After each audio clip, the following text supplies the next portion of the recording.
Hello guys, this is your friend and we are back with a new fanfic. And if you enjoy the fanfic then please press the like button and subscribe to my channel for more fanfic like this. And now let's start the fanfic. What if Naruto was saved by a mysterious archer during the Chunin exams? Chapter 1. This was not what Sakura expected from the Chunin exams. Sure, she considered that they would be hard, that she and her team might not make it to the end, but what was happening right now was beyond her worst fears, for she never thought she would have to face such mortal danger. The forest of death was literal hell. Apart from dangerous animals, dangerous and poisonous plants, there were opposing ninja teams. Even at best possible odds, no more than half of the teams would make it to the end. The rules were made that way. Each team had a scroll, but two were required for the set that would grant entry to the tower in the center of the forest. But it so happened that the scroll was the least of her worries now. Her body was paralyzed by fear. She couldn't move, just stare at the grass kunoichi in front of them. And she didn't know what scared her more, the enemy ninja, or the fact that Sasuke was in the same state as her. To make matters worse, Naruto disappeared. Her mind was trying to find a way out, a way to make her body move, but fear held her in place like iron chains. She could barely force air into her lungs and images of her own brutal death were flashing before her eyes. She was never this scared before. Move! Sasuke suddenly grabbed her, after throwing a bloodied kunai at the opposing ninja, who just tilted her head to the side, watching with a smirk how her prey disappeared for a moment. Very creative, Sasuke-kun. Replace fear with pain. Very interesting strategy. Reckless, but effective. She smirked, somewhat impressed when Sasuke stabbed himself in the leg to snap himself out of the trance, to overcome fear. Pain was a primal feeling, sharp, powerful, just like fear, and once could be used to forget about the other. It was in the blood of every human being, basic, almost animalistic, and thus always present. Even the best ninjas could only suppress those feelings, never truly get rid of them. The kunoichi looked to the side, but saw nothing. She just felt something, like a hunch, intuition, instinct. A ninja had to trust his intuition, but not rely on it completely. It could save life, but also make one paranoid. A careful balance was needed. But the kunoichi wasn't really worried. Right now there was nobody around to who would actually be able to oppose her. Sasuke, you are bleeding. Sakura, who more or less regained her senses. Her teammate injured himself to help them get away. The wound wasn't all that serious, but it was necessary to stop the bleeding, or else it could end badly. Listen, Sakura, you need to get away. What? Just listen. That ninja we faced, we are outmatched. I'll slow her down while you try to get away. Got it? But I can't just leave you. Yes you can. I can't also worry about protecting you. But, Sakura was shaking her head, not wanting to accept the idea of running away and leaving Sasuke. But the raven-haired boy pushed her away and moved forward, with his wound already showing a bloody stain through the simple bandage Sakura managed to apply. Just do as I say, Sakura, I don't want you to die. His tone held no warmth, it accepted not objection, and with tears Sakura moved back, but couldn't force herself to run away, instead hiding to try and help, or at least see what would occur. She still couldn't regain her breath, but her fast irregular breathing all but stopped when she once more saw the grass kunoichi appear to face Sasuke, who was standing on a thick tree branch. So, you actually decided to fight, huh? Sasuke once more felt how his body became unable to move. Her voice, her aura, her presence alone was so intimidating that it paralyzed him. The grass kunoichi looked at Sasuke for a bit, her face showing mild curiosity and then strangely disappointment. She pulled out a kunai, her long tongue appearing for a moment as she licked her lips as if anticipating tasting blood. She took a step forward, but then pulled her leg back when a shuriken struck just inches away from her big toe. She looked to the side and saw a short blonde-haired boy dressed in an orange jumpsuit of all things. His face had strange whisker-like marks on his face and he was grinning, while his hands were crossed on his chest. "Oh, it is you. I thought my snake disposed of you. So, you are the bastard who sent that thing. That blasted snake ate me." Naruto yelled in outrage, pointing at the grass kunoichi accusingly, but that only seemed to amuse her. If anything, Naruto served as some mild entertainment for her, though him escaping the summoned snake did give him some credit. Perhaps there was more to this runt than met the eye. "Here, you want this, don't you? Just take it and leave us." Sasuke pulled out their scroll, trying to buy their way out of fighting a superior enemy. Offering the predator an alternative meal. That could be a wise strategy. The grass kunoichi licked her face again, stepping closer and reaching out for the scroll. But before she could grab it, an orange blur dashed between them. "What the hell are you doing, Sasuke?" Naruto held up the scroll before hiding it in his own pouch. "What am I doing? I am trying to save our lives." "What are you doing? What? You think that weirdo will just walk away if you give her the scroll?" "Hell no. But what really creeps me out is that you are scared, Sasuke. I can see that in your eyes. So now tell me who the hell you are, because the Sasuke I know is not a coward." "Stop speaking nonsense, Naruto. This is not some game." "God damn it isn't. Since when are you a coward, Sasuke?" A sad, but correct statement. The grass kunoichi said with a shrug. "I would never walk away from a thrill of a hunt after all. I don't care about the scroll actually, so as surprising as it is, the blonde brat is right." Sasuke found nothing to say to that. He just glared at the enemy ninja and at Naruto. "Oh well, this is amusing, but let's end it." The grass kunoichi dashed forward towards Sasuke, but was intercepted by Naruto. With a single quick punch she sent the blonde flying away, but in midair he turned into a puff of smoke. A shadow clone. How interesting. She turned to Naruto, who was already flanked by two of his replicas that attack with kunai in hand, followed by 3 more clones Naruto created. It was very one-sided though, as it only took the grass kunoichi about 10 seconds to dispose of the clones. She then jumped towards Naruto, who moved back avoiding a spin kick, but he never expected a long tongue to lash out, wrap around his torso and toss him into the tree trunk with enough force to crack it. To her surprise, Naruto stood up. "Oh, stubborn, aren't you?" She pulled up her sleeve and bit her thumb, drawing blood. With a practiced motion she applied the blood to the tattoo on her arm and then slammed her palm against the tree branch. In an instant a giant snake appeared, supporting itself by wrapping most of the tail around the tree branch and the thick trunk of the tree.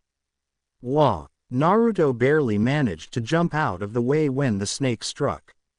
But the long tail then slammed him in the chest, sending him flying into another tree with a great force. Now where were we? The kunoichi turned to Sasuke, who still was unable to move and only watched Naruto's futile attempts to protect them. Now he could only watch as the giant snake lunged towards him, deadly fangs bared, a low hiss escaping its mouth. But just as it was about to deliver the deadly strike, an orange blur appeared once more, smashing into the snake's head with enough force to actually send it crashing into the trunk of the massive tree. "Naruto!" Sakura gasped. Naruto looked almost feral when he struck the snake, and the amount of power he mustered was unreal. "How?" Sasuke shook his head in disbelief when he saw Naruto continue his wild, but still quite effective assault, each strike earning an angry pained hiss from the snake. The grass kunoichi atop of it for the first time looked really surprised. It didn't take long for her to regain focus and command the snake to move to the side. She knew what was the main weakness of the blonde kid and once more commanded the summon to attack Sasuke, who closed his eyes awaiting death. "Ag!" The branch shook from the impact, but the pain never came. Sasuke opened his eyes and saw Naruto in front of him, his small frame actually holding the massive snake head away. "You look terrified, scaredy cat." Naruto mocked Sasuke in an all too familiar way, making Sasuke take a step back. But before he could reply, a long tongue wrapped around Naruto, yanking him up. "Let's see now." "Ah, of course." The grass kunoichi pulled Naruto closer and pulled up his shirt. With a cruel smirk she slammed 5 fingers into his stomach and Naruto screamed out in pain before passing out. She then reached into his pouch, but it was empty. Strange, but no matter. That is of no significance. After that she just tossed him away. "No." Sakura jumped out from her hiding spot. "Sasuke, snap out of it." "Shut it, Sakura." "I won't. Look what happened. Naruto protected us, He might be a pest for most of the time, he might not get things right and often make stupid mistakes. But one thing he is not, is a coward. Look at yourself right now." Sakura couldn't force herself to watch Naruto fall down to the ground and thus never saw a white arrow fly through the air, pinning Naruto to the tree by his clothes moments before he hit the ground. Surprisingly, Sakura's words snapped something in Sasuke's mind. His own brother had accused him of fear, of being a coward. And to prove him right, here, now, no, that was the worst thing that could happen. Even death was better than proving Itachi right. He couldn't be right, it was impossible. Sasuke felt strange sensation, almost sharp burning in his eyes. He acted on pure reflex when the grass kunoichi dismissed her summon and jumped at him, aiming a punch to his face. With a quick move he blocked the strike, dodged another one and then lashed out with his own, that for a moment startled his opponent. Sasuke used the moment to gain some space between him and his opponent. Yes, the blood of the Uchiha boils. The grass kunoichi smiled. Sasuke didn't pay any attention though. He instead threw several kunai at his opponent who dodged effortlessly, but Sasuke already jumped to the side, using chakra to stick to the tree trunk. He released another batch of kunai and then added several shuriken, all aimed at the vital areas of his foe. Despite his efforts, the grass kunoichi still dodged without much effort. Her every move was like a mockery as she avoided attacks with ease, but arrogance was exactly what Sasuke was aiming for. He charged, aiming a jump kick for the head of his opponent, but she ducked and grabbed his leg, throwing Sasuke away. In mid-air the Uchiha suddenly flipped, throwing a large shuriken at his enemy, only it to miss once more. A string. Sakura saw a thin, barely visible string that was connected to the shuriken. With a quick motion Sasuke used it to send the shuriken flying back at the grass kunoichi, who looked back in shock. For a second it seemed like she was struck. Sakura even stood up, hoping that perhaps Sasuke actually managed to injure their enemy, but her hopes were crushed when the grass kunoichi turned back to them, revealing that she had caught the shuriken in her mouth. Gotcha! Fire ball jutsu. Sasuke flashed through seals and released a stream of fire that went along the metal string, one end of which he still held in his mouth. The sudden fire attack had hit the grass kunoichi straight in the face. She stumbled back, her face unseen behind a large fireball. The flames died soon enough and for some time there was only silence. "Hey, not bad, quite impressive, Sasuke-kun." The genin never expected the enemy to speak in a laughing tone. They expected her to scream from pain, fall off the tree branch, anything, but not this. When she looked up they saw something that shocked them even further. Her face, it looked like the skin was burned off, but underneath it was another face, as if the person present was wearing some sort of a mask. "Who are you?" Sasuke muttered. "My name is Orochimaru, and after that little demonstration you just gave me, I have made up my mind, it is you who I want." "What is that supposed to mean?" "In due time, Sasuke-kun, all in due time. As for now, The neck of the strange shinobi that called himself Orochimaru extended, and before Sasuke could even blink, Orochimaru bit him in the neck. Sasuke. Sakura could no longer stay hidden and jumped out from her hiding space, as Sasuke collapsed to his knees. "What did you do?" Sakura asked the mysterious ninja. "I just left Sasuke a little parting gift. He will find good use for it. And then he will come to me, seeking power." Orochimaru began sinking into the surface of the tree as if it was water, and then there was nothing. He left, just like that. "Sasuke, what is wrong? Where does it hurt?" Sakura looked over the boy, who couldn't even speak as pain surged through his whole body. She saw the spot where Sasuke was bitten and wondered if he was poisoned when she noticed some strange mark forming on his shoulder. She had no idea what it was, but clearly it was connected with what happened to Sasuke. Before Sakura could do anything else, Sasuke collapsed, losing consciousness, perhaps for the best, as the pain was becoming unbearable. "Sasuke, we need to get down." Sakura spoke, mostly to herself, as she understood that the boy was unable to hear her or answer right now. She pulled his hand around her shoulder and pulled him up, frowning from his weight. After all, she wasn't the most physically fit member of the team. Still, she managed to get Sasuke down and lower him onto the soft grass, between the large roots of the tree. Hardly a safe spot, but it would have to do for now. Now for Naruto. Sakura stood up. She hoped that her teammate survived the fall. After all, Naruto proved incredibly hard to pin down. It is as if his whole being refused to admit defeat and stay down. Naruto just hung there, several meters above the ground, his sturdy jumpsuit pinned to the tree trunk by a long white arrow. He naturally was unable to witness what occurred once he was tossed away, but he was quite alive, if steady deep breaths were of any indication. Once Orochimaru disappeared, another figure appeared, carefully moving across the vertical surface of the tree trunk towards Naruto. It was someone dressed in a dark gray, loose-fitting garb with a black belt around the waist. The face was hidden by a cloth mask, but dark brown hair still could be seen, and if one would look closer he could see that the tips of several strands of hair were of a very strange white color.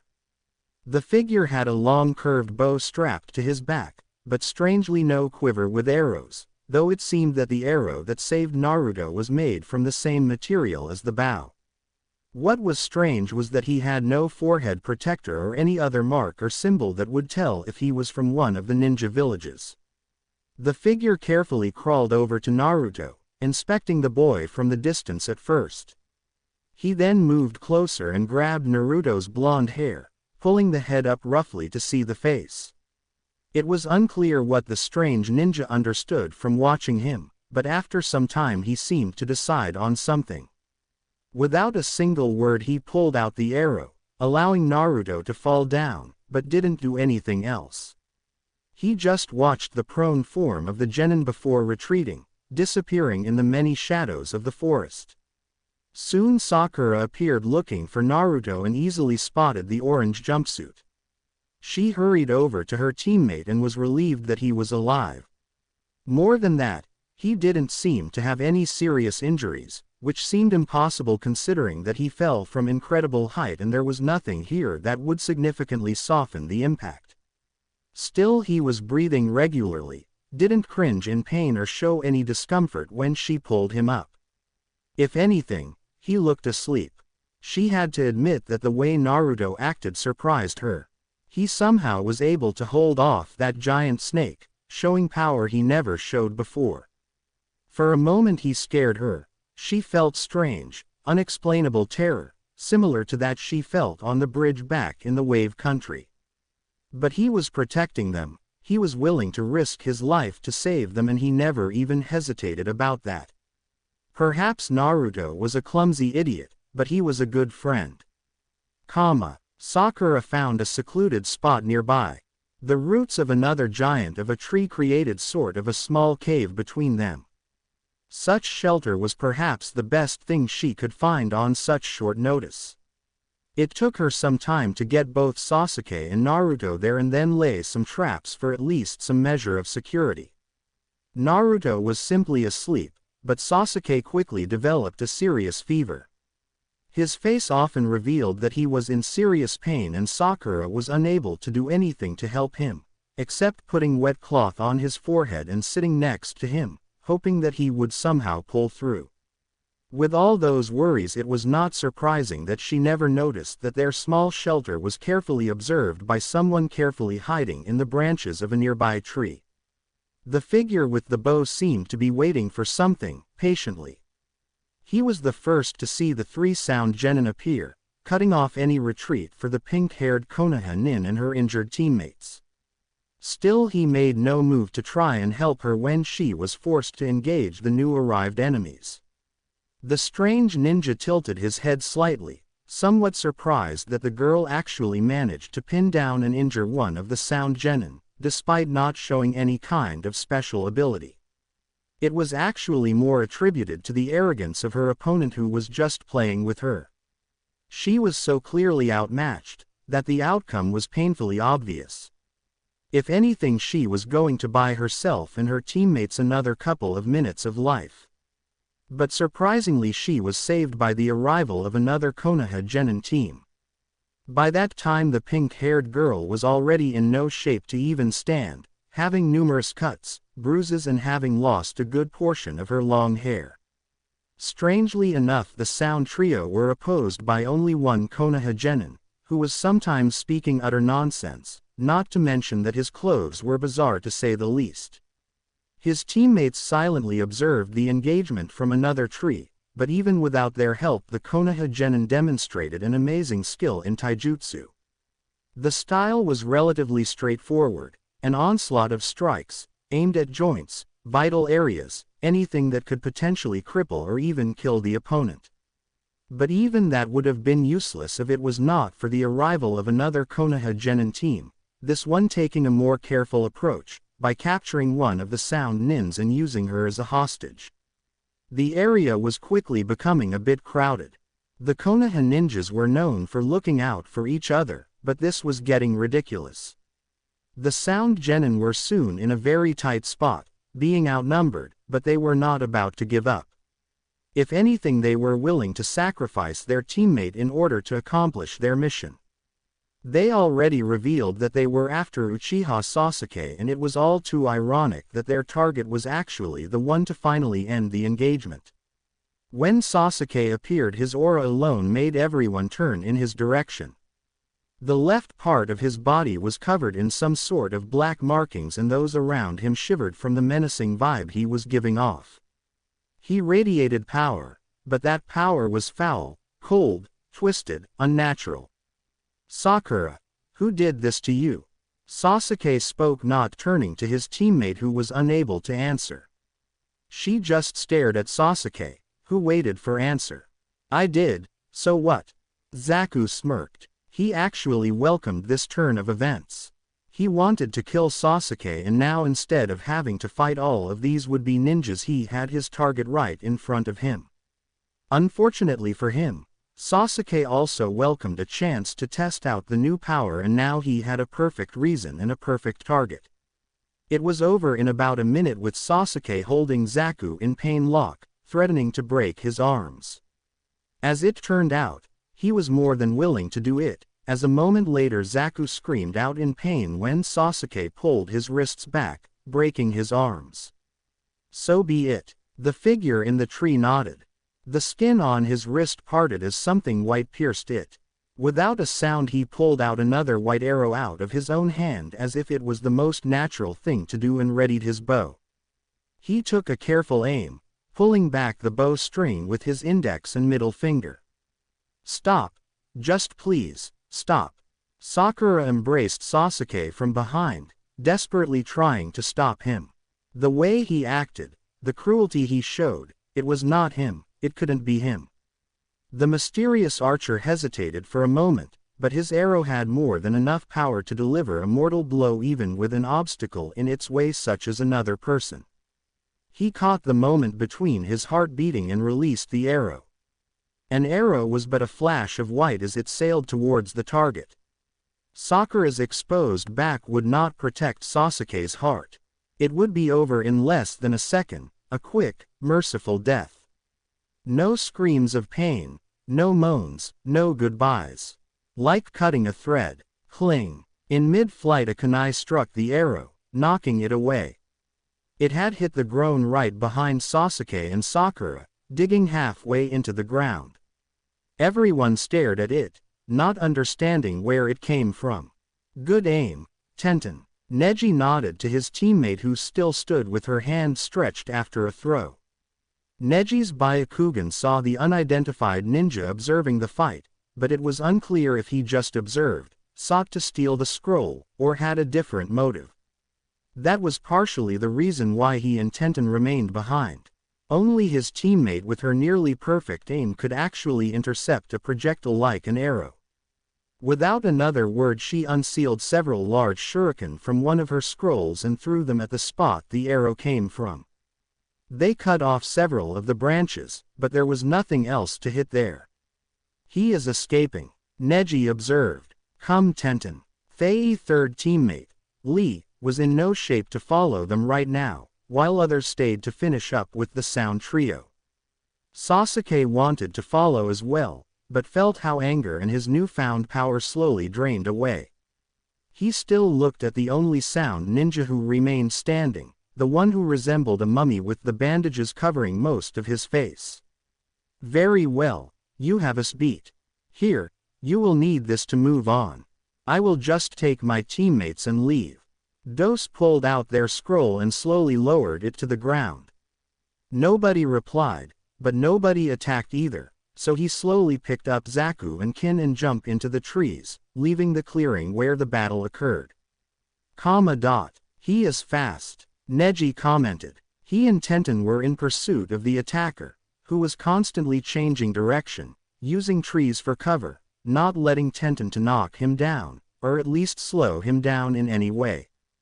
Neji kept observing him through the Byakugan, trying to figure who this guy was. If he was one of the genin in the exams, then where was his team?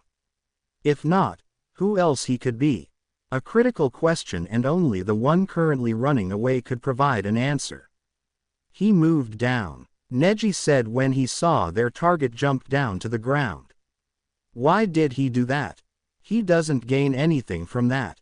Tenten asked, landing next to Neji and running after him. I don't know, but be careful. We are gaining on him. Indeed, the gap between them was getting smaller and smaller, and it wouldn't be long until the two genin would be upon their target. They already could see him clearly, dressed in dark gray garb with a bow on his back. Tenten prepared her scroll, ready to unseal a weapon to throw at her target that now was visible to her, but just as she got ready to do it, the archer jumped forward, flipping in mid-air and throwing something at them. Smoke bombs, Neji said. He wasn't concerned. The smoke would not stop the Byakugan, but he soon regretted not getting away from the blast like his teammate. What he thought to be a feeble attempt to get away turned out to be a planned attack. This was no regular smoke designed for concealment. It became hard to breathe, it burned Neji's eyes and it made him dizzy. He jumped out of the cloud, but the effects didn't disappear. Especially the burning in the eyes, it became unbearable, like his eyes were literally on fire. With a pain scream, Neji slumped down to his knees, coughing and rubbing his eyes. Neji. Tenten kicked off the tree trunk where she ended up after escaping the initial blast. She saw that Neji was in serious trouble, but just as she was a few steps away from her teammate, the mysterious archer appeared. He was taller than her and from what she could tell a year or maybe a year and a half older, but she could be wrong as most of his face was hidden by a cloth mask. There was no time to ponder over those questions. She reached for her scrolls, but her opponent was not about to allow that. He lashed out with a kick to her face, forcing her to raise her hands to block. The kick was hard, but she endured much more powerful strikes by training with Lee.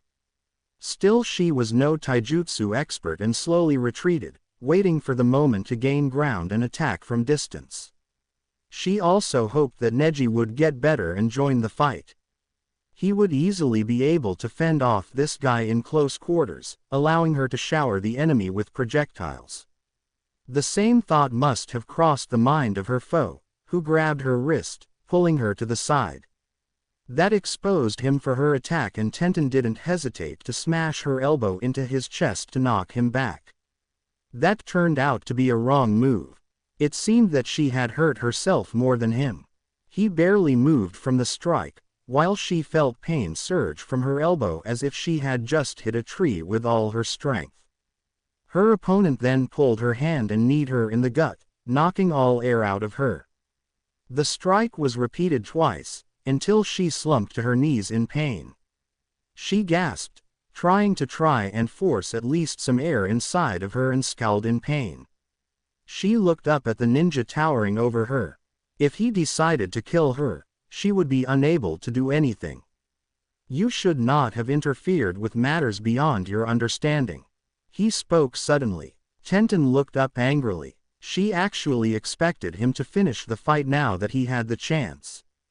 You tried to kill my comrades, what is there to understand?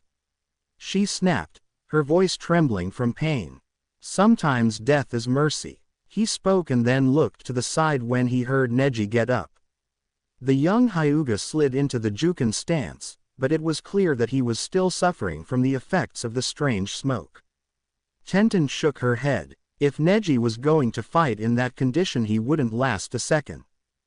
Don't follow, the masked ninja said and jumped back into the trees, disappearing from view. Neji, you all right? Tenten pulled herself up, feeling that she was quite ready to part with whatever food she had in her stomach. I think I will be. My eyes, they don't burn as much, the effects must be only temporary. Or perhaps you just weren't exposed to that smoke for long enough. Here, try to wash that stuff out. Tenten handed Neji her water canteen, and the Hyuga used the water to gently wash his eyes, feeling how the cold water did miracles, soothing the pain and restoring his vision that before was a bit blurry. Byakugan. Neji activated the Hyuga bloodline, but their foe was already out of his range. We should head back. The journey back would take much more time, because Tenten had no intention of running, her body protesting to her every move. She bit her lip and followed Neji. No need for her teammate to think of her as of some weak girl. Women could endure pain just as well as men could. Naruto woke up soon after the battle was over. Sakura already knew that when waking up Naruto could be a bit slow, and that also applied if he woke up after being knocked out. He was quite surprised by the presence of Team 10 and Rock Lee, who sitting by the tree trunk, resting. Sasuke walked away, saying that he needed to think, but they could still see him standing in the shadow of a tree, leaning on the trunk. Ino and Sakura were busy with Ino trying to do her best to even out the ends of Sakura's mangled hair. Shikamaru only said that all of this was troublesome and laid down. Thus Choji was left with the noble task of explaining Naruto with what had happened. Lee was the first to notice that Neji and Tenten had returned, most likely because he was waiting for them to return with worry evident on his face. Neji, Tenten, my youthful friends. How did the chase go? He got away, Neji said with frown. It was clear that the young Hyuga wasn't pleased with the result and didn't want to disclose details, not yet at least. Oh, that is too bad, but at least you two are unharmed. Speak for yourself. Tenten rubbed her stomach, knowing that there would be one hell of a bruise there later. That ninja was not a participant of the exams. Neji stated. You sure? Ino looked up. Positive. His identity and motives remain a mystery. It is clear that he is willing to kill in order to accomplish his mission, whatever it is. On the other hand, he does not seek unnecessary blood. How do you know that? Sasuke came up, interested by the topic. Because I and Tenten are still alive. Neji explained. Lee seemed to be taken aback by the statement, but said nothing. Anyway, now it is essential to get to the tower as quickly as possible. An unidentified ninja, willing to kill Konoha Shinobi is something we must report as quickly as possible. Yeah, and also that snake ninja. Naruto muttered. He didn't like the idea of Sakura and Sasuke nearly being killed while he was unconscious. Snake ninja. Neji turned to Naruto. Sasuke silently cursed his loudmouth teammate. He didn't want too many people knowing about Orochimaru, but then again, keeping such things a secret would be hard if not impossible. You know, the one that attacked us earlier. Had a freaky tongue and summoned those giant snakes, knocked me out. Knocking you out is not much of an achievement, Naruto. Ino said matter-of-factly, earning an angry expression from Naruto. You know, Ino, Naruto isn't knocked out that easily, and if anything, he protected me and Sasuke. Oh, Ino looked at Sakura with wide eyes. Since when was she protecting Naruto? Thanks, Sakura-chan. Naruto grinned. Don't get your hopes up. Sakura pointed her finger at Naruto, but her annoyed expression and slightly angry tone did nothing to wipe off his goofy grin. But he is right, that Orochimaru guy was no genin, that is for sure. Orochimaru. Weird name. Choji shrugged. That further complicates things. Neji shook his head. It is more than likely that this Orochimaru character and the archer we pursued are in some way connected. The faster we deliver information the better. This is no longer just about the exams, this is about the village security. Everyone has the needed scrolls. Yeah, got both. Ino pointed at Shikamaru with her chin as it was he who carried their scrolls. The young Nara only muttered something, but not loud enough for others to hear. Sasuke checked the scroll they got from Dosu. We've only got the Earth Scroll. Nope, we've got both. Naruto grinned again. Did you hit your head too hard? Sasuke snapped at his blonde teammate. Nah, back when you were all shaking like a leaf and I took the scroll, I used a clone to hide it. All we need to do is go and pick it up. Hey, that's right, I remember that the snake guy never found anything in your pouch, though he didn't seem that interested in it anyway. Sakura remembered and then turned to Naruto. You actually thought of hiding the scroll away. Hey, don't act so surprised. Naruto pouted. Sorry, but thinking things though is just not your thing. Sakura mentioned. But good thinking though. Never thought I'd say that. Sakura shook her head. Since our team also has both scrolls, I suggest we go and pick the one belonging to Team 7 and then head to the tower. Considering the size of our group, it is highly unlikely we will be attacked. Neji concluded. We move out in 10 minutes. PFT, who put him in charge? Ino looked annoyed. I bet Sasuke would have a better plan.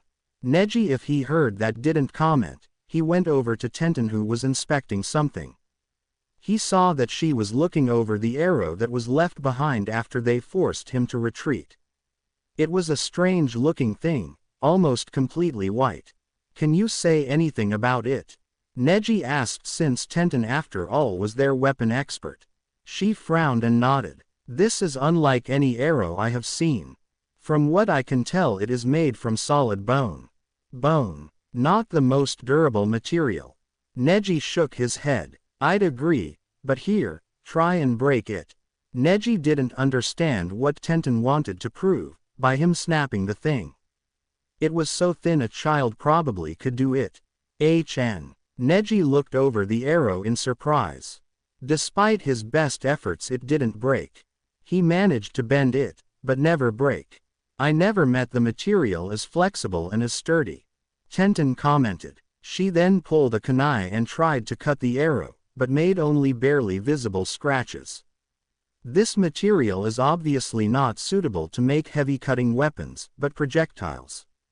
A whole different story. Light, durable, unafraid of corrosion. Such gear doesn't come cheap, especially considering the obvious rarity of the material. In other words, that guy has access to first-grade gear. The smoke bomb he used against us only proves that. This can't be good. I'll take the arrow. Perhaps specialists will be able to determine something from it. Tenten sealed the arrow in one of her scrolls. She looked around and rolled her eyes.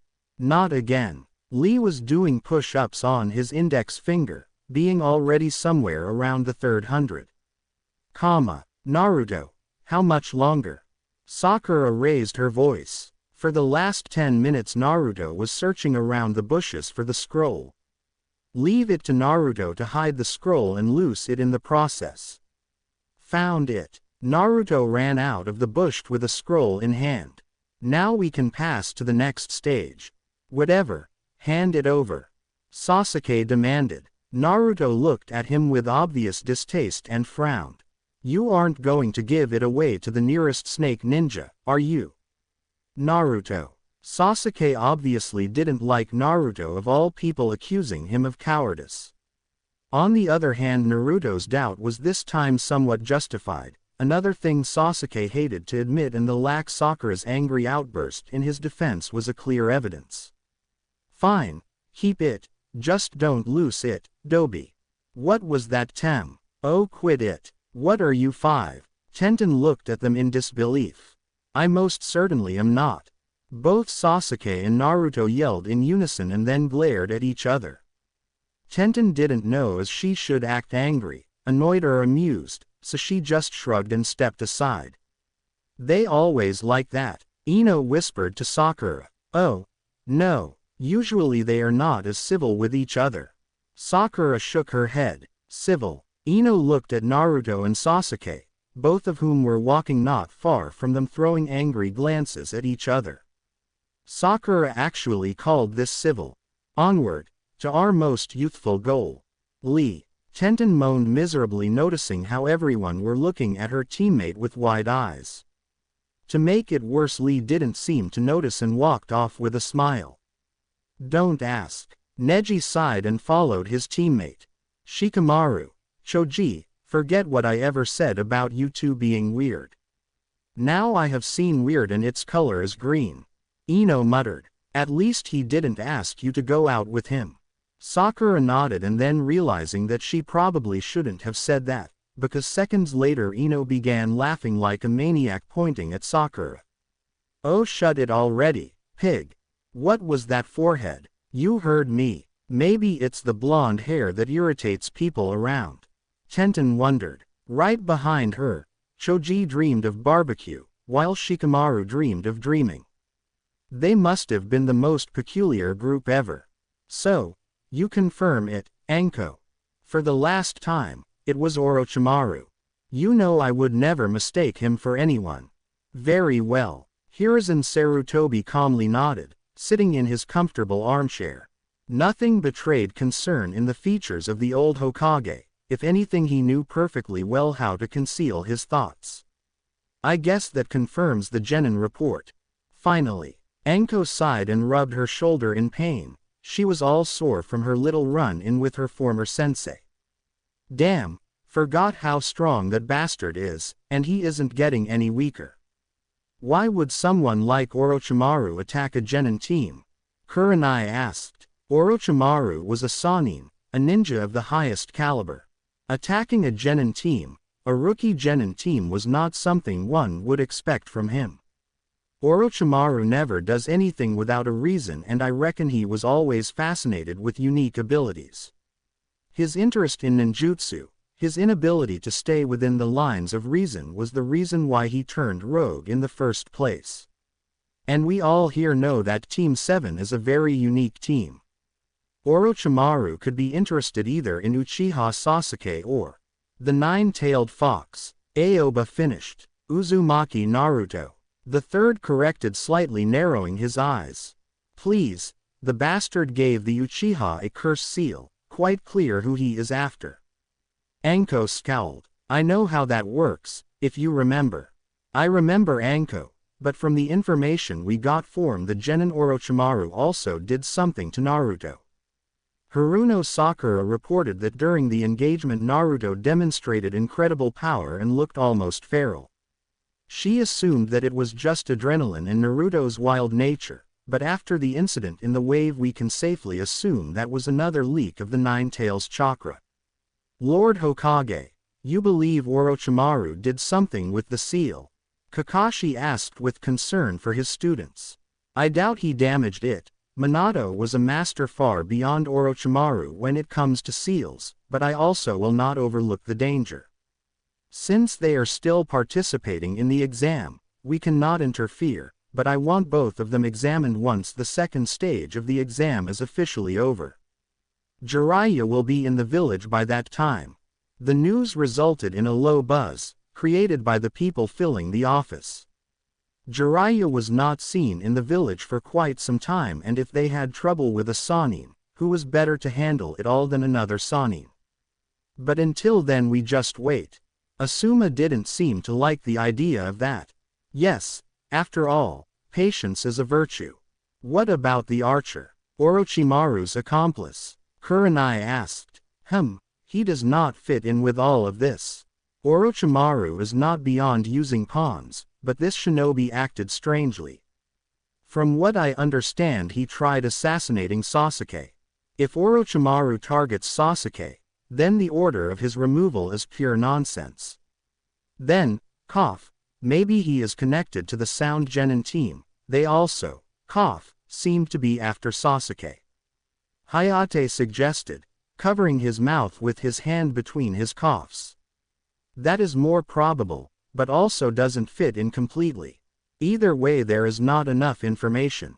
I will order Anbu operatives to watch both Sasuke and Naruto during the 1-month period between the second and third stages of the exam.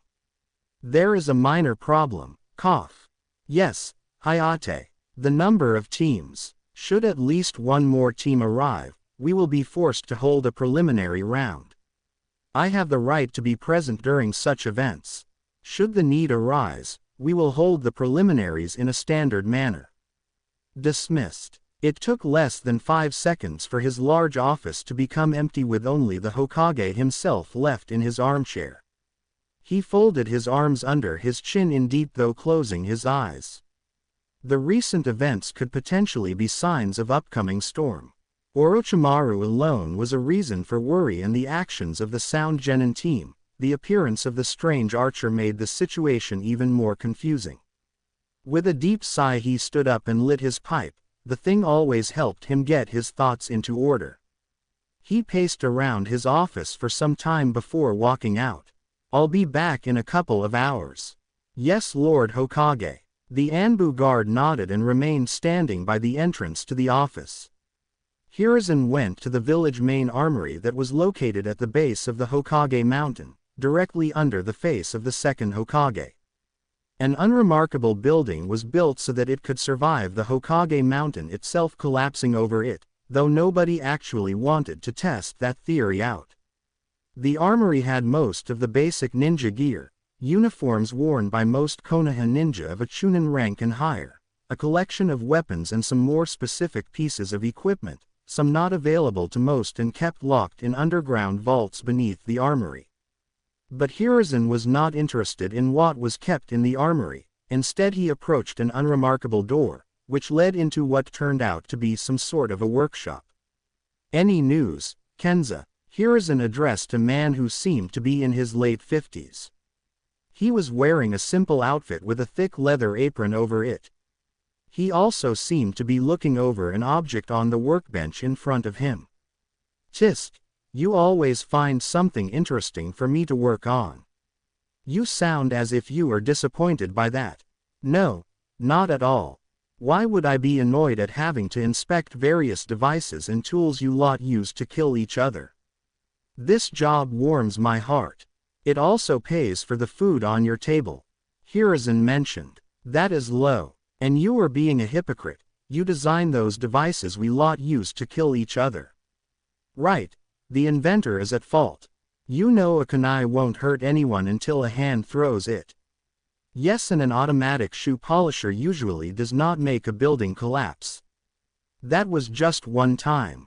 How was I supposed to know that the support beams would collapse due to the vibrations? Portable shovel. Hey, that is another low blow. Nobody even got hurt then, much. Just stick with things that kill people, they at least do what they are intended for. Hiruzen sighed. Kenza had tinkering in his blood, but whatever he made it always had potential to kill or cause destruction. Still, he was one of the best experts on weaponry Konoha had to offer. He could tell where the kunai was made just by looking at it, even though to most any two kunai would look identical.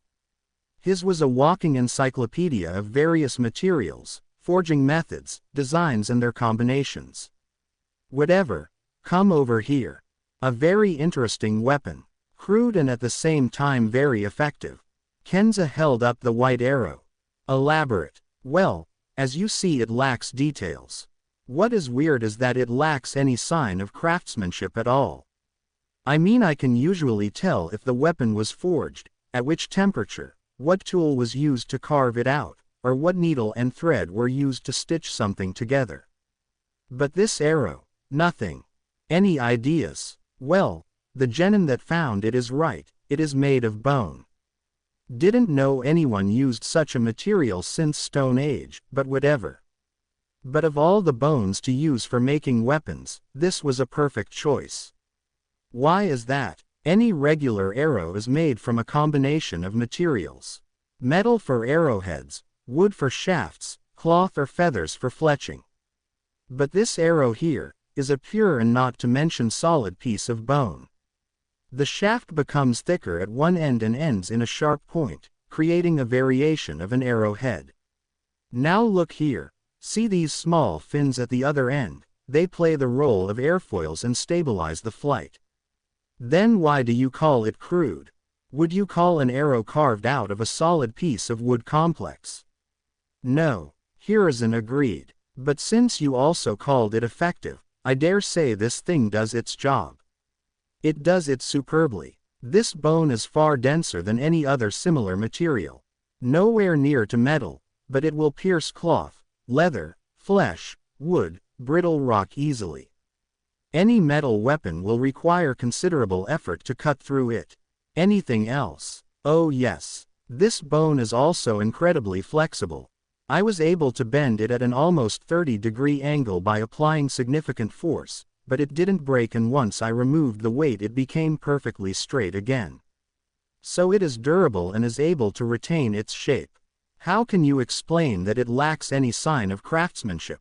I have no idea. I can't tell much else unless I know how the weapon was made, and this thing, well, how do I put it, it wasn't made.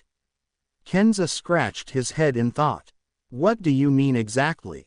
Wish I knew. The best I can come up with is that there is an animal with arrow-shaped bones somewhere. Now that is a strange picture, Very strange. Still, if you find that miracle of nature, bring several here. Most of the Fletchers will go out of business and stop making second-rate weapons that can't kill a fly. I'll keep that in mind. What about the arrow though? What else can you tell me? Nothing. I am out. This thing holds its secrets well and I can't help you with it. Take them to the boys in white lab coats. If it is a bone, it originally came from something that was alive as I understand it, and things that are alive are more in their field of expertise, even if the bone wasn't shaped as an arrow originally. Thanks. I think I'll take it right away. Hiruzen hid the white arrow in the inner pocket of his robe. You do that. Play the role of an errand boy and stop making fun of my inventions. Someday I will invent something you will use in your everyday life and bless my name. Like an automatic smoking pipe lighter. I would be better off using an exploding tag. A miniature exploding tag would actually work. Got to test that. Ugh. Hiruzen moaned in frustration. Kenza played on his nerves ever since he met him, but he was one of his most loyal friends and one hell of a weapon expert. But right now even he was unable to crack the puzzle. Team 7, like any other team that made it to the tower with significant time before the official end of the second stage of the exam, was provided with a room to rest. The accommodations in the tower were far from perfect. If anything, it made them feel imprisoned. The reasons were simple. First of all, the conditions were quite Spartan. The 3 simple beds, a crude table and a couple of chairs were about all the comforts there were, if not counting a small bathroom that only had a toilet and a sink. Sakura's dreams of a warm shower were crushed to bits, but she at least managed to properly wash off the dirt and grime off herself and inspect the cuts and bruises she received during the battle with the Sound Genin. Second, they were actually not allowed to leave. So, what do we do now? Naruto asked while sitting on his bed. He threw off his orange jacket, staying only in his equally orange pants and the black t-shirt. We wait until this stage of the exam is over. Sasuke stared at the ceiling with his arms neatly folded under his head. That's right, Sasuke. Sakura agreed. We told Iruka-sensei everything we knew and he promised to inform the Hokage. Now we can only wait and rest, and we do need some rest. But this will be so boring. Naruto frowned. Iruka-sensei said we are not to leave the room until the exam is over. Why the hell we can't leave and look around? Probably because they don't want the genin from different teams killing each other once they have reached the tower. Sasuke replied. Yeah, besides, a true ninja must know how to wait patiently, so just relax. It turned out Naruto indeed knew how to relax, for about 15 minutes. After that he jumped off the bed declaring that he was going to train his chakra control. Naruto. Sakura hissed, but Sasuke shook his head. Let him do it. When things are quiet with him around it feels almost unnatural. Oh, all right. Sakura nodded. Naruto went over to the wall, with clear intention to repeat the tree climbing exercise he learned in the wave. Bam! Naruto fell down on his head, hard. Dobi, don't tell me you forgot that exercise already. Sasuke looked up slightly surprised. I just slipped. Naruto stood up, but he didn't do any better. So he tried again and again, slowly going higher, but that only meant that he was falling from greater height as there was not enough room for the usual backflip. Makes you wonder. Sasuke rubbed his chin. What? Sakura for a moment zoned out, growing tired of Naruto repeatedly inflicting pain on himself. First of all, I wonder if Naruto's head could actually be harder than concrete floor, because there are cracks already showing. Haha. Sasuke made a joke. Found your sense of humor. Naruto rolled over looking at Sasuke having just fallen to the floor again. I always had my sense of humor. You wouldn't know humor if it came and hit you in the face. Naruto got up. Better than being a clown. I ought to. Naruto growled, but didn't do anything else. What is the other thing you are wondering about?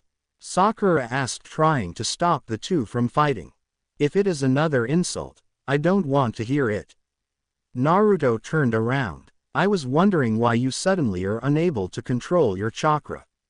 I said, no insult was intended, even you are not that dumb to suddenly forget the chakra control exercise. How can you make something that is not an insult sound like one? Naruto scratched his head. Something happened that screwed up you chakra control. Maybe it was when that Orochimaru guy slammed you in the gut. Sasuke and Sakura saw that Naruto's expression suddenly changed from that of annoyance to one of fear. Nah, I am just not concentrated enough. I'd better get back to training. Well, there is another thing you at, Naruto. Sasuke rested his hand on his chin as he sat up. You are a terrible liar. And there is another thing you are good at, Sasuke. Naruto spoke without turning. Hawking your nose into other people's business. Suit yourself. Sasuke sighed. Sasuke, you really think that Orochimaru did something to Naruto? Sakura whispered as Naruto resumed his falling to the floor routine. It is possible. Then we can't just sit and do nothing. It seems personal to him. I won't press him into answering. But he is our teammate. Sakura looked at Naruto, who managed to do a couple more steps before falling down. Yeah, a teammate who knows when to stop asking personal questions, because answering them might be painful. Wish I could say the same about you. Sasuke snapped at her angrily and turned away on his bed. Ah, how come I turn out to be an insensitive bad guy? Sakura frowned. Because you are insensitive. Look at him. You are annoyed that he doesn't sit still. But he is not just goofing around, he is trying to get better. Life throws him down and he keeps getting up again and again. Look at him, he loses battles, but never admits defeat in the war. That takes strength, the strength of character, which allows you to overcome the weakness of the body and mind. I respect that strength, Sasuke whispered angrily. You respect Naruto. For the first time in her life Sakura had Sasuke admit it. I considered him a sad failure. A lost cause, a burden. But I saw that he is willing to risk life in order not to remain a failure. He doesn't give up and is rewarded for his efforts. He saved us back there. Saved in more ways than one, respect that. Quote, I want to sleep, wake me if they bring food. All right. Sakura nodded sadly and looked at Naruto again, who had already almost reached the ceiling. He crashed again, but got up swiftly. She realized that this routine demonstrated his whole life. Reaching higher, falling down, getting up and reaching even higher. He just kept on going, because for him the alternative was worse than death. The target slipped away due to unfortunate interference. Sadly, such matters were often beyond any control. The tower was a fortress, literally. The security was very tight and trying to infiltrate it would be simply suicidal, thus a complete waste of life. No, for the time being he had to pull back. Without a doubt the Konoha shinobi were already looking for him, but due to the Chunin exams their resources were limited. They had to keep an eye on almost every foreign ninja, since rival villages were a far more realistic threat, despite any written treaties. After all, what was a piece of paper when one could get his hands on something far more substantial? If anything, treaties and agreements were used to calm down the civilian population who lived in a blissful illusion of their own significance. The whole world was like a giant theater and everyone played a role, forever bound to wear masks and lie. The figure leapt over the fence separating the forest of death from the rest of the world.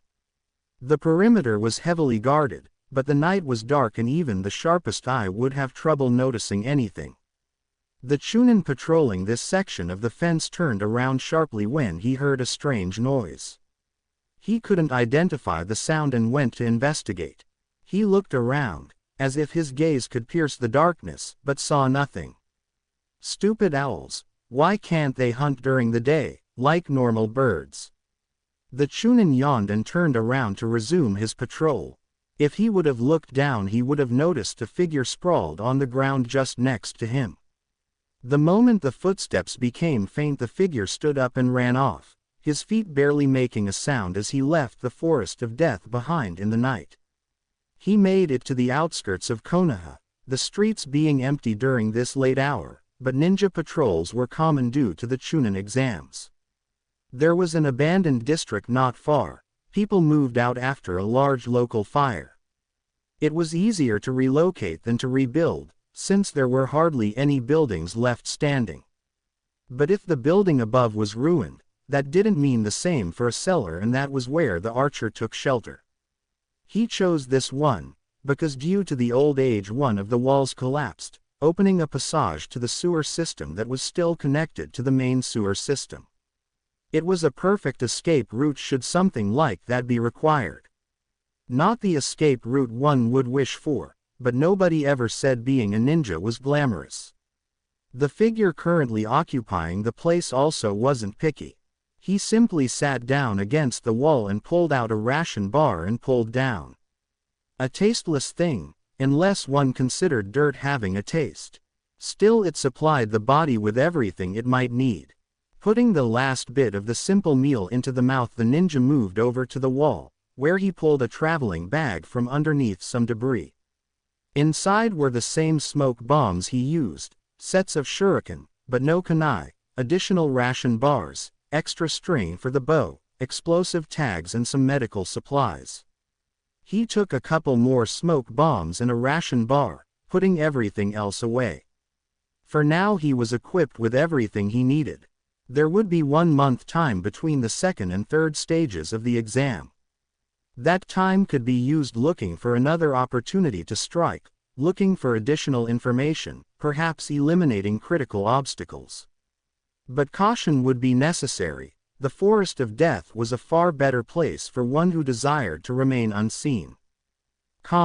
Ironically, ration bars were also the meal served to the genin in the tower. That hardly made anyone happy, but the Chunin simply came, left the bars along with a jar of fresh water and left silently. As promised, Sakura woke up Sasuke, whose eyes shot open the moment she touched his shoulder. Supper, Sakura explained. All right, thanks. Sasuke sat on the bed with a nod and saw Naruto munching on a ration bar with distaste written all over his face. Damn, dog food must taste better. Naruto growled. Yeah, not much of a treat, isn't it? Sakura sighed and bit a piece off her ration bar. That hardly made her happy. Better than nothing. Sasuke took his share and began eating slowly. His face didn't show it, but he also did not enjoy the meal, but it did somewhat fill his otherwise empty stomach. I bet Ichiraku is still open right now. I could really go for a nice big bowl of pork ramen right now. Naruto, shut up, Sakura growled. What did I say now? How do you think it feels listening to you dreaming about ramen while we are eating this? Sakura held up her half-finished ration bar to emphasize the point. But you don't really like ramen. Naruto objected. At least ramen can be called actual food, Sakura said and slumped against the wall. The Chunin exams were clearly designed for one purpose only: make participants miserable. Almost half of the genin who have participated in the preliminary round of the Chunin exam ended up in the hospital. Konoha was famous for the quality of the medical attention it could provide. Now they had numerous patients to take care of. Rock Lee was the worst. His battle with Gaara of the Sand left his body broken and his ninja career in question. Not only did he cause serious damage to his muscle, chakra and nervous system by opening 5 of the 8 chakra gates, he also suffered massive injuries that were inflicted by Gaara's sand. The bones in his arm and leg were broken in several spots and would require much time to heal. Then there were 2 members of Team 8. Hyuga Hinata suffered internal injuries around her heart, while her teammate Kiba ended up in the hospital with a severe concussion after Naruto's kick rammed his head into the ground. Tenten was admitted with sprained back, but got off lucky as she was close to actually breaking her spine. Finally there was Uchiha Sasuke, whose body was recovering after Kakashi sealed up the curse mark. Sealing techniques always were straining on the body, especially the more complex ones, and naturally nothing simple would work against the curse mark. Yes, the hospital staff had lots of work treating injured ninjas. You could see doctors and nurses running around, making sure the patients drank their medicine or went through the necessary procedures. The hospital building resembled an ant-hill, with everyone knowing where to go and what to do.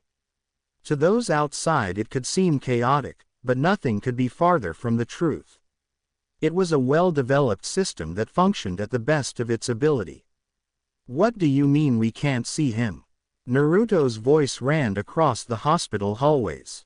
He and Sakura came to pay Sasuke a visit at the hospital, but the lady at the reception told them that he was not cleared to have visitors. Idiot, it is a hospital, stop yelling, you are too loud, Sakura said after she smacked Naruto on the head for being obnoxious. Ow, ow, ow. Naruto rubbed his head. It was amazing how he never complained about the injuries he received after his battle with Kiba, but now whined at being smacked on the head. Sakura still remembered how Naruto once more proved that he was incredibly hard to pin down. He simply refused to lose, and no matter what Kiba threw at him, his incredible stamina and willpower absorbed everything to return it to Kiba with interest. And then, after all that, he was jumping from joy and grinning. Excuse me, but why can't we see him? Is it something serious? Sakura turned her attention back to the matter at hand. All I know that he is not to receive any visitors. Tisk, wait, what about bushy eyebrows? Naruto asked. He means Rock Lee. Sakura explained when the woman looked at Naruto with confusion. Ah him. Just a minute. The woman began to check her notes. Ah yes, here he is. I am sorry. He just underwent serious surgery, no visitors. Again that crap. Naruto stomped angrily and frowned. And Hinata, Hyuga Hinata. Sakura again specified, though she doubted there were many other girls with that name. Accepting visitors. The lady nodded, but before Naruto had a chance to ask anything else added that only the members of her clan and genin team were allowed. What? Who can we visit then? I am going to, quote, calm down, Naruto. A calm voice came from the side. Kakashi-sensei. Sakura smiled when she saw their teacher come down the stairs, followed by a strange man with long white hair. Sasuke is doing fine and is resting now. I am sure he will be discharged soon, so no need to worry. Oh, that is good to hear. But why can't we see him? Yeah, I don't remember Tem getting that badly beaten up after his fight. Naruto crossed his arms on his chest. We had to make sure that everything was all right after you ran into, how did you put it, Snake Ninja? Oh, that creep. Naruto nodded and Sakura remembered the strange mark that appeared on Sasuke's shoulder.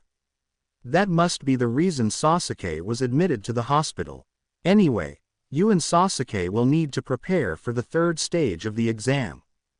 Kakashi spoke. Oh yeah, can't wait to pound that Neji guy into the ground. Naruto scowled, his palm curling into the fist. Neji will be a strong opponent Naruto. You will need help to prepare for that battle. Alright, what is the first thing we do, sensei? Wait, I never said I would be the one helping you, Naruto. Don't look at me like that. You know that since both me and Sasuke share the Sharingan, I am the only one who can truly help him, and if you remember, Gaara is not someone who you would want to face unprepared. Sakura expected Naruto to object, but the blonde seemed to consider what he heard. So, if you won't teach me, who will? Naruto, allow me to introduce Master Jiraiya. Kakashi motioned towards the man behind him, who right now was openly leering at the cute nurse nearby, oblivious to the conversation in front of him. That pervert will teach me. Yeah, right. Naruto shook his head, but Sakura suddenly smacked him on the head again. Naruto, don't you understand who that is? It is Jiraiya, student of the third Hokage. Iruka told us about him and Lady Tsunade during lessons at the academy. Sakura remembered the lecture. It never crossed her mind that Iruka never told them about the third member of the team. It was decided that the younger generation didn't need to know about some darker parts of history, including the betrayal of Orochimaru. Thus many knew who Jiraiya or Tsunade were, but not about their third teammate. And even Jiraiya and Tsunade for many were mere symbolic images and not actual people or village shinobi. For those younger, they were just icons of their time. Jiraiya seemed to hear Sakura's words and finally tore his eyes away from the nurse. That is correct. I am the man who is known north and south, west and east. My enemies tremble before me and women squeal with joy at my presence. I am none other than the great mountain hermit, the toad sage Jiraiya. The whole introduction was followed by a silly dance that most likely was aimed at making Jiraiya look cooler. It was followed by several minutes of silence. And you call me an idiot? Naruto turned to Sakura, who was wondering if she made some mistake. Never in her life did she expect a great ninja to act in such a way. But, he is the student of the third Hokage. Sakura mumbled. Turns out the old man screwed up as a teacher then. Naruto stated. All I understand is that he is just a perv. Just a perv. Jiraiya seemed offended by that. To your information, I am not just a perv, I am one hell of a perv. That doesn't make it any better. You, pervy sage. Pervy sage, you little brat, You should be kissing my feet for agreeing to teach you. What on earth could you possibly teach me? I can take you out with a single move. Oh yeah, then come on. Show me what you've got, brat. You got it. Oh no. Sakura guessed what was going to happen. Sexy no jutsu. WH. Whoa. Jiraiya's eyes threatened to jump out of his skull when he saw that the annoying brat was replaced by a gorgeous and quite young woman, whose form was partially hidden by wisps of smoke, preserving her modesty if that word even applied here. See, totally out of it. Naruto cancelled the jutsu, much to Jiraiya's dismay. And that wasn't even my harem jutsu. You mean there are more jutsu like that? Jiraiya exclaimed. Kid, you are a genius. Keep that up and I am going to teach some awesome jutsu. Really, the mountain sage never lies. Now let's go, your training awaits. It better be worth it. Bye, Sakura-chan, Kakashi-sensei. Naruto followed the strange man out of the hospital, leaving Sakura with Kakashi. That was Jiraiya, the Jiraiya I spoke of. Sakura asked in disbelief. In the flesh. Kakashi nodded. He is worse than Naruto. Well, nothing we can do about that. Kakashi shrugged. I think I remember Ino visiting Choji on the 3rd floor. Perhaps you would like some company. Sure, thanks. See you later, Kakashi-sensei. Kakashi nodded and turned around. Just a moment ago he saw an all too familiar figure that went upstairs. Sure, Kabuto could have every reason to be in the hospital, but Kakashi had strong suspicion that the genin was not who he made others think he is. It was just a hunch, a wild guess, but as a ninja Kakashi knew when to trust his guts. This was one such moment. Kakashi went back to Sasuke's room, his hand ready to grab a kunai from the holster on his thigh, but perhaps there would be no need for that, it could just be his paranoia. Still, with Orochimaru around, being paranoid was more of a blessing than anything else. So, decided to play with the adults. Aren't you all full of yourself? Kakashi stepped into Sasuke's room. An Anbu guard that was stationed here to guard the last Uchiha was on the floor in a pool of blood, while Kabuto stood over Sasuke's bed with a strange curved kunai. I should have known you would have spotted me, Kakashi. HN. Kakashi tilted his head, avoiding a medical scalpel that hit a wall behind him. It was thrown from a blind spot and gave Kabuto the half a second he needed to move over to the window and face Kakashi. Good idea, but you think this will help you? If anything, you little act is over. So drop that kunai and surrender, you know I will not hesitate to kill you. Of course not, Kakashi, you have a history of killing people, hey, even those closer to you. Kabuto smirked when Kakashi narrowed his only visible eye. That hit a sore spot. One more word. Kakashi pulled out his own kunai and took a step forward, when suddenly Kabuto jumped him. A single kick to the chest threw the spy over to the opposite wall, but just then the dead Anbu jumped up and jumped through the window, shattering the glass. Kakashi went over to the window and looked down at Kabuto, who pulled away the Anbu mask, mocking the famed copy ninja. He reanimated a dead body, used it as some sort of puppet. Sick technique, but effective as distraction. Kakashi sighed, looking to the side. The transformation jutsu was cancelled and it was revealed that it was the dead body of the Anbu Kakashi tried to capture. Kabuto with a satisfied grin landed outside the hospital grounds and immediately discarded the Anbu clothes. He made sure to mask his scent and take every other measure in order to not be followed, but he didn't count on someone watching him the moment he jumped through the window.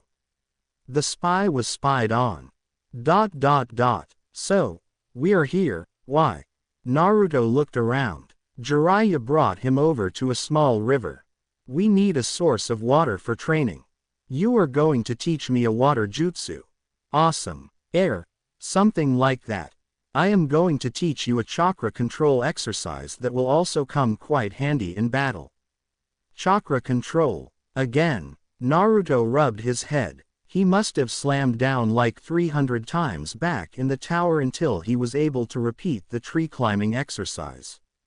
Yes, chakra control. You have enormous stamina, monstrous amounts of chakra, so you need control or else you will waste energy without any results. PFF'd. I'm doing fine so far. You've been lucky so far, brat.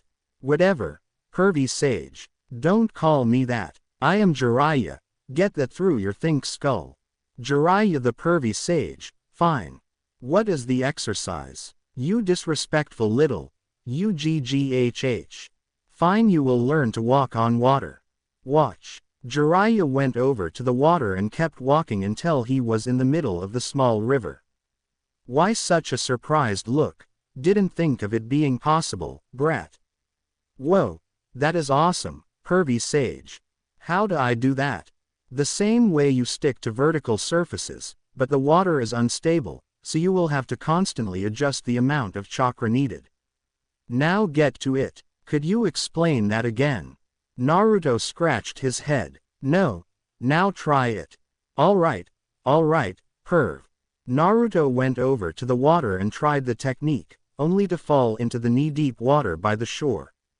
For the next half an hour Jiraiya watched with an amused smile while his student repeatedly fell into the water until he was completely soaked. He somewhat suspected that considering the amount of chakra the kid had, but surprisingly Naruto began to get some progress. Come over here, brat.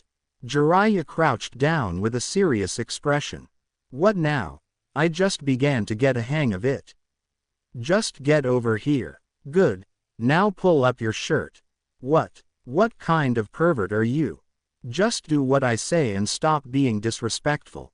You yourself admitted that you are a big pervert. Don't be angry when people rub that in your face. Naruto yelled, but pulled up his shirt. Now charge chakra through your body. This is stupid. Naruto frowned, but complied. Jiraiya saw how the seal on Naruto's belly became visible, along with unwanted addition Orochimaru placed. It seemed like Orochimaru used a simple 5-point seal to cut off the limited amount of the fox's chakra that was constantly leaked into Naruto's chakra network. That screwed up the kid's chakra control as it destroyed the balance of energy. Well, luckily Orochimaru was never that much of a seal master, unlike Jiraiya. Release. Jiraiya suddenly slammed his fingers into Naruto's gut. The boy flew back and rolled on the ground from pain. What was that all about? Naruto jumped up. Try the exercise now. What? I ought to kick you in the... Quote. Just do it. ARGG. Naruto spun around in frustration and marched over to the water.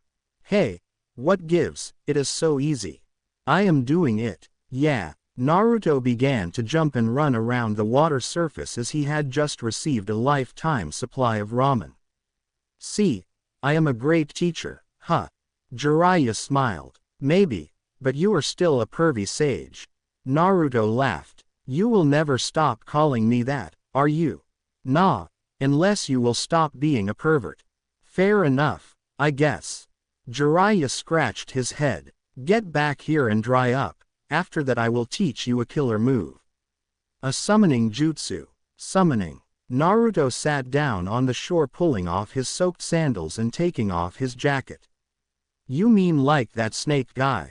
Awesome, but I don't want to summon snakes, hate those things now. I am the toad sage, so I will teach you to summon toads. They are very useful in battle. Alright. Naruto nodded happily, completely forgetting about his stomach being all sore now. When it came to learning new powerful techniques, he was willing to forget about many things. Besides, pain was not something he was not used to. Gecko Hayate listened carefully. By chance he managed to witness a secret meeting between Kabuto and a sand Chunin named Baki, and what he had heard was a great reason for concern. Orochimaru was behind the Sound Village, and to make it worse, the Sand Village, the long-standing ally, was willing to betray Konoha and stab it in the back at the most crucial moment. The Sand will not act until the very last moment, so was the will of Kazekage. Baki spoke quietly and calmly. It was surprisingly easy for him to discuss the betrayal of an allied village like this, and Hayate felt anger rise. But he was a trained shinobi, and holding his emotions under control was the most important skill in his profession. That is fine. Here, this scroll has the detailed information on our plan. Kabuto handed Baki a scroll which Baki hid in his pouch. Then all settled. Yes, except for one last thing.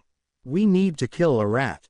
Kabuto smirked. Hayate immediately understood that his presence was noticed and jumped over the roof edge to try and escape. The information he had was critical. I'll do it. After all, we are now allies. Baki offered with a shrug. As you wish. Kabuto nodded and walked away as Baki disappeared to follow Hayate. Ali, hey, how easy it is to fool them. Kabuto shook his head and disappeared. Hayate in the meantime was jumping from roof to roof, trying to get as far away as possible, because it was obvious that the enemy would try to stop him from delivering the critical message.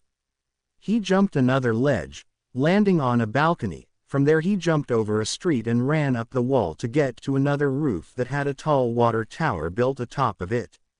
So, the proctor of the exam. Going somewhere. Baki appeared in front of Hayate, blocking off the escape route. It seems I have no other choice. Hayate pulled out his sword. If your death is required for me to fulfill my duty, so be it.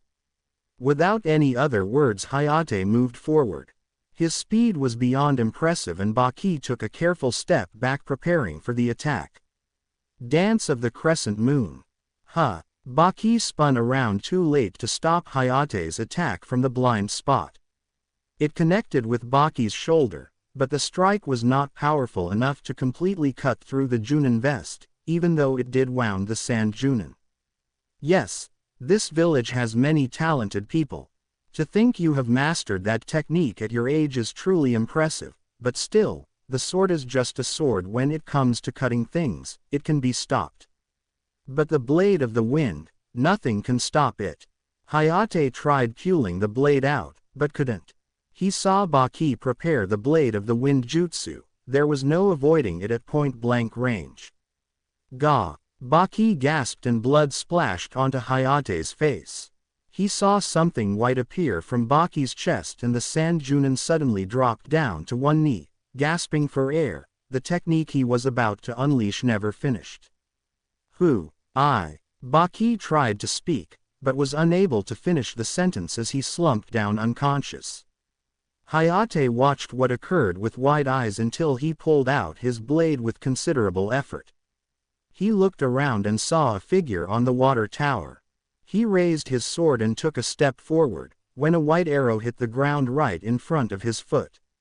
The message was quite clear, and being in the open, Hayate didn't want to risk trying to approach the archer, who moved back and disappeared. Hayate kneeled in front of the prone sound Chunin, who was still alive. First of all, he took the scroll from the sand ninja's pouch and then inspected wound. Baki was still alive, but even if he was conscious he would be unable to fight. Most likely the mysterious archer saw the short engagement and noticed that Baki's vest was somehow hardened to withstand strikes. The arrow had hit the sand ninja under the shoulder pad, aimed at the undefended spot. Still, even after moving through the body, the tip came through the other side, piercing the vest. The piercing potential of this weapon was quite impressive. Hayate was no medic, but he understood that the arrow most likely pierced Baki's lung, and pulling it out would kill the sand ninja. Of course Hayate would not mourn the death of a traitor, but Baki could be a potential source of valuable information, so with another cough Hayate slumped Baki over his back after he retrieved the second white arrow stuck in the roof tile.